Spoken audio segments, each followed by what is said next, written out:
আজি মই বনাম খৰিচা। খৰিচা সাধাৰণতে ভলুকা বাঁহ নাইবা পাহাৰীয়া বাঁহৰ গাজৰ পৰা বনোৱা হয়। এয়া হৈছে ভলুকা বাঁহৰ গাজ।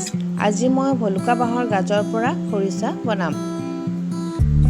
গাজটো প্ৰথমতে বাকলিখিনি গুচাই ভালদৰে চাফা কৰি ল'লোঁ। এইখিনি কাম মোক বেলেগ মানুহে কৰি দিয়া হৈছে কাৰণে মই ভিডিঅ'ত দেখাবলৈ অসুবিধা হ'ল। গাজকেইটা এখন ৰুকনিৰ ডাঙৰ ভাগটোৰ সহায়েৰে মই এনেদৰে ৰুকি লৈছোঁ।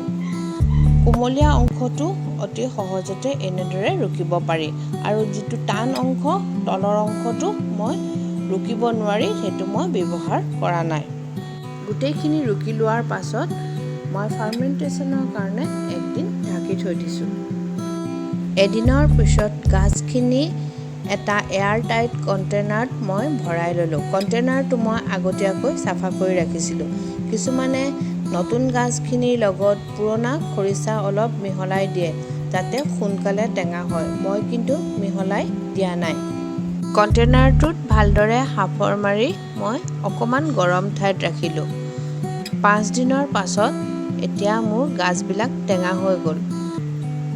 কেতিয়াবা গাজবিলাক টেঙা হ'বৰ কাৰণে দুদিনমান সময় লয়, কিন্তু চিন্তাৰ কোনো কাৰণ নাথাকে। এয়া মোৰ খৰিচা ৰেডি হৈ গ'ল।